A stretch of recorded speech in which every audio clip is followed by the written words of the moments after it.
ناوەڕاستی تەختەڕێگا و لە قەتپاڵی چیای گۆیژە و لەگەڵ دو هەمین بەفری زستانی 2019دا هەموو کاتێکتان باش بینەرانی بەڕێزی کەناڵی کورسات نیوز و بەرنامەی چارە. خەڵکیشی زۆر بە بەرزایەکانی گۆیژە و بەلاپاڵەکانی گۆیژە سەرکەوتووە لەگەڵ سروشت و بەفر و گۆیژە و شار و هەوایەکی جوان و سروشتێکی ڕۆمانسی زۆر. دووەمەڵقەی بەرنامەکەتان تایبەت بە بێجوڵەیی تایبەتە بە سوود و گرنگیەکانی پیادەڕەوی و دەخەیش بەجێیەوەی یەکاکی خەڵک بۆ سەری بێخە بەجێ بۆ بەفرە و ئەم شاخە بەجێیەوەی. ئەم دووەمەڵقەی بەرنامەی چارە تایبەتە بە بێجوڵەیی و سوود و شێخە زۆرەکانی وەرزشکردن.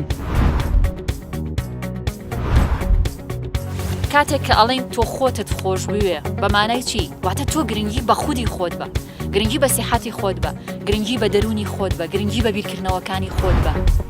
ئەمەوێ پاسکی بکەم بە کللتور لە شارەکەما بۆ ئەوی بتوانین کە ڕۆژانە بەکاری بێنین. دەماستان بە دروستکردنی پرۆژەیەکی پاسی سواری کە پێکهاتووە لە کوڕان و کوچان بتوانم پاسکیل لێ بخۆڕم کە ئەمەش ئەتوانێ بربەست لە نێو کۆمەلگاکەمانە بشکێنێ. دەتوان کە دێم بۆ ئێرە بە بەکارهێنانی ئەمانە هەندێک وەرزشی باڵانسیش ئەنجام بدەن. بۆ تەجروبەی خۆم بەڕاستی تەندروستی وەرزشەوان و خەڵکی ئاسایش زۆر باشە بێت بە جوڵە بە وەرزش بە هاتوچۆ